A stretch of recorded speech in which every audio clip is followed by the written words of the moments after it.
From the supposedly empty house, I heard some voices. I clearly sensed the presence of a human along with a creepy creaking noise from the floor. It seemed like someone was on the second floor. Filled with apprehension that it might be an intruder, I tiptoed up the stairs, trying not to make a noise. Oddly, there were clothes scattered in the hallway as if making a path, leading to the bedroom my husband and I share. Nathan. Ava. At that moment, I heard familiar voices coming from inside the room. It was a cheerful, whispering voice, as if sharing a secret. Is this okay? Turning down my mother-in-law's invitation to do this? I'd rather be here with you than entertaining some old lady. Stop it! Enough! Peeking inside the room through the slightly open door, I was at a loss for words, because my husband and my daughter-in-law were lying in bed together, holding each other naked. A sweet atmosphere, like that of lovers, was hovering around. I'm happy to have a daughter-in-law like you. You should pay attention to mother-in-law too, it's pitiful. She can be treated as a housemaid.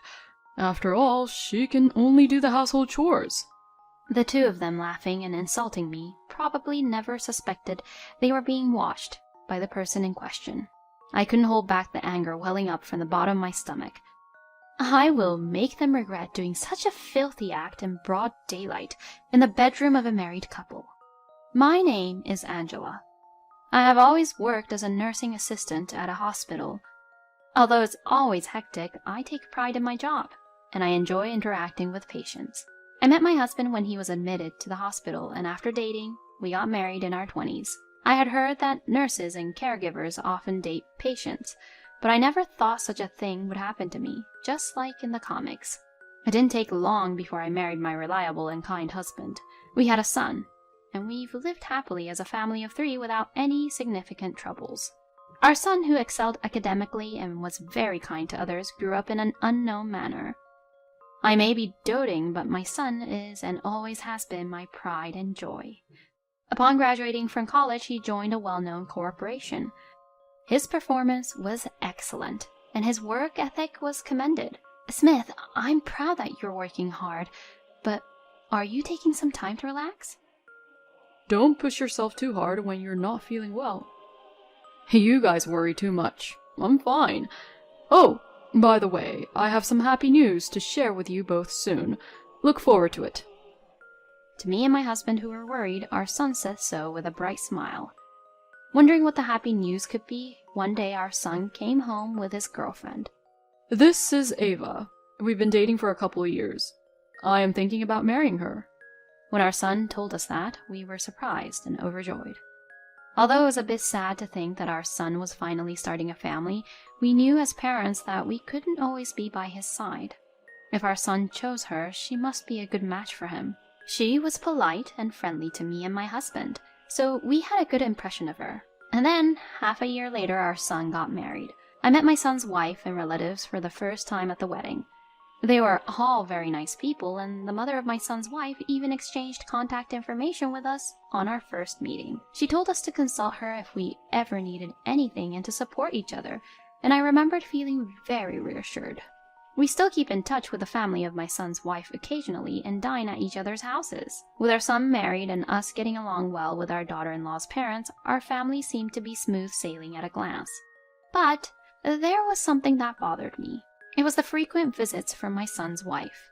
We all agreed not to live together, but for some reason my daughter-in-law showed up at our house. Perhaps because she is a homemaker and has too much free time, or maybe she's just trying to be considerate because we're her in-laws. Ava, you don't have to worry so much. Even if you don't visit us often, it doesn't change the fact that you're part of our family. When I said this, my daughter-in-law tilted her head. I'm not being considerate. I just want to visit, so it's okay. I returned a stiff smile to my daughter-in-law, who said this with a bright smile. Honestly, our relationship with our daughter-in-law is still new, and sometimes we still see her as a guest. I think it's inevitable to feel tired when a stranger stays for a long time. However, there was another reason why I couldn't easily accept my son's wife. For some reason, she would often find excuses to take my husband out. At first, it was for shopping, then more shopping, and then movies. For me, my days off with my husband were my greatest respite, so having them taken away by my daughter-in-law didn't sit well with me. Sorry, mother-in-law. I'm borrowing your husband, okay? When she left, my daughter-in-law smiled in a way that I didn't like, as if she was triumphant. What was she trying to compete with me for? And my husband, who would listen to what my daughter-in-law said rather than spend time with me, was also to blame.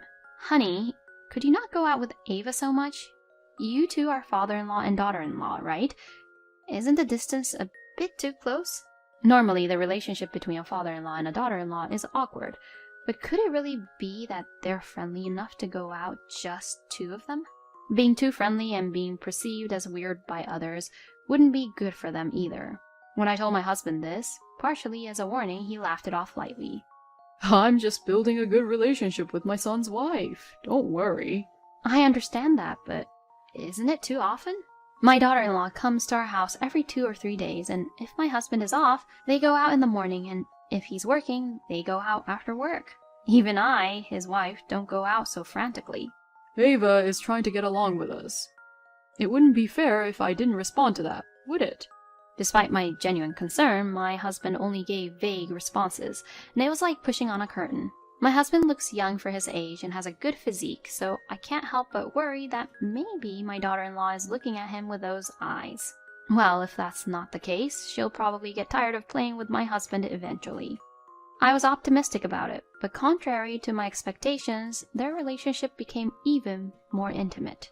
When I returned from work, my husband, who was supposed to be off that day, was not at home. I tried calling and texting him, but no matter how much time passed, there was no reply. I didn't know whether he would eat dinner or not, so I just prepared his portion just in case. Several hours later, just when the day was about to end, my husband finally came home. And for some reason, our son's wife was next to him. Where were you? Was Ava with you? I was worried because I couldn't reach you. We just went on a little trip. With whom? With Ava. We went far away. Surprisingly, my husband and our son's wife had gone on a day trip from morning until late at night. When I heard that they had gone out of the county together, my mind was in a mess. The fact that he had gone on a trip with our son's wife without notifying me in advance, and that he had ignored my messages and enjoyed himself, made me incredibly angry. What are you thinking? You're definitely acting strange. Going on a day trip with your son's wife is extremely inappropriate. Don't get so mad. There's nothing to hide. That's why we came back like this, right? How am I supposed to know that? How can you ignore my messages and still be so nonchalant about it? My previous doubts and anxieties exploded as I couldn't stop shouting at my husband. Now that I think about it, I was also jealous of our son's wife. For the past few years, my husband and I haven't gone out together, nor have I been asked to go far away. Despite this, he casually goes on a day trip with his son's wife, which made me increasingly irritated. Please, don't be so angry, Angela. Nathan was just trying to get along with me. Ava defended my husband with teary eyes. Why am I being made out to be the bad one? Ava, it's late. I'll take you home. No, you stay here. I'll take her home. I forcefully pushed my husband aside and decided to drop her off at her home. I didn't want to leave my husband and her alone anymore. It takes about 30 minutes to drive from our house to my son and his wife's house. I had to spend an awkward time with her until we reached her house, but it couldn't be helped. As we drove through the silent night, Ava suddenly opened her mouth. Angela, are you jealous because Nathan and I are close? The anger welled up again at her mocking tone, but if we fought here, I would only be made the villain again. I took a deep breath and tried to answer calmly. If you think that, why do you go out alone with my husband? Well, because Nathan is so cool. I want to be with him more. You don't understand how lonely Smith is. If you have time to hang out with your father-in-law, you should take care of your own husband. I had also received counsel from my son. He told me that he hasn't been going out with his wife lately, and they aren't doing newlywed things either. I couldn't mention that his wife has been frequently meeting my husband. I wanted to avoid a rift in our family because of my son's wife. But Smith is not enough for me. He's too nice and lacks excitement. I get along with Nathan because your husband pays attention to me, you know? Has she forgotten that she's talking to her mother-in-law right now? Her words were incredibly impertinent and rude. After dropping off my son's wife, I returned home without seeing my son. I didn't know how to face him. And then a big incident happened. One day I was invited to Ava's parents' house. I have a lunch with my son's wife's parents about once a month under the pretext of a dining party. Since exchanging contact information, our closeness has quickly increased, so I happily accepted the invitation. My son and his wife were also expected to join. Of course, I invited my husband as well, but he did not give a favorable response. The party was scheduled for a day off during the day, but he said he had an important work at the company that day. Since he wasn't going out with my son's wife, I felt relieved. After my husband left the house, I checked the lock and also left. It's not too far to Ava's parents' house, and it's easy to get there by one train. But when I arrived at the station, I realized I had forgotten the gift I was supposed to bring to them. There was still plenty of time, so I decided to rush back and get it. When I opened the door and entered the house, I heard voices from the house where there should have been no one. I clearly felt a human presence, and there was a creepy sound as if the floor was creaking. It seemed that someone was on the second floor. Filled with anxiety that there might be an intruder, I slowly and silently climbed up to the second floor. Somehow, there were clothes scattered in the hallway, like breadcrumbs, leading to the bedroom I shared with my husband. Nathan. Ava. Then I heard a familiar voice coming from the room. It was a whisper, as if sharing a secret, filled with enjoyment. Is this okay? Rejecting mother-in-law's invitation and doing this? I'd rather be with you, Ava, than keep company with an old woman like that. Oh, stop it. I, who peeked into the room through the slightly open door, was lost for words. My undressed husband and daughter-in-law were lying on the bed, embracing each other. The sweet atmosphere that filled the room was like that of a pair of lovers. I'm happy that a wife like Ava has come to me. We should also pay attention to mother-in-law, right? Poor thing. Just treat her like a housekeeper. She's good for nothing after all. The two of them, laughing while speaking ill of me, probably had no idea they were being watched. I couldn't contain the anger that welled up from the bottom of my heart. I would make them regret doing such filthy things in the couple's bedroom in broad daylight. Before entering the room, I made a call to my daughter-in-law's mother's smartphone. Once the call connected, I switched it to video call, and with determination, I barged into the bedroom. You two, you're doing something incredible, aren't you? My husband and daughter-in-law, still embracing each other, looked at me with wide eyes in surprise. Without caring, I made sure to broadcast what was happening to Ava's parents, who were probably preparing for a dinner party. The reason you two get along so strangely well is because of this relationship, isn't it? Of course. You couldn't tell the truth. Everyone, what should we do about these two? Upon realizing that they were being filmed, my daughter-in-law suddenly let out a shriek. Stop filming, pervert! Oh, are you introducing yourself? You're the one who's dirty and a pervert for doing this with your mother-in-law's husband. Being retorted at, my daughter-in-law made a face as if she had bitten on a sour bug and ran towards the clothes I had gathered. She was planning to snatch the clothes and run away. But I, while still showing the two of them to Ava's parents, threw the clothes out of the bedroom window. The wind was strong today, and the clothes flew far away, but I didn't care. From the other side of the phone, I could hear angry voices exclaiming, "What are you doing?" and, "Ava, what is the meaning of this?"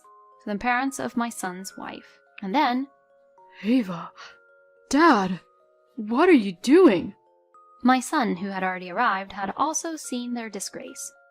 In a cold voice, my son murmured to his dumbfounded father and wife, I'm coming over now. Stay there. If you run away, I'm not going to forgive you. His voice was filled with anger and harshness that I couldn't imagine coming from him normally.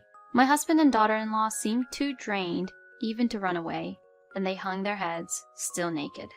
Soon after, my son and the parents of my daughter-in-law arrived at our house. As I guided them to the bedroom, my husband and daughter-in-law were still sitting dumbfounded. When did the two of you start this relationship? Have you been deceiving me and our parents all along? When my son asked them accusingly, my husband and daughter-in-law began to talk almost simultaneously. They started this relationship not long after my son got married.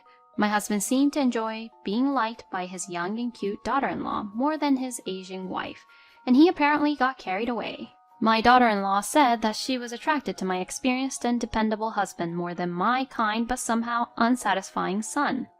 However, we could not understand their reasoning at all. They made us feel sick to think that they had given in to their desires and started a relationship, despite the fact that there was a 30-year age gap and that the other party was a married relative. After discussing it, my son, I, and the parents of my daughter-in-law came to a conclusion. I'm going to divorce Ava, and I'm going to cut ties with you, Dad. I'm also going to leave you. My son and I decided to divorce our respective spouses and also to claim compensation for the affair.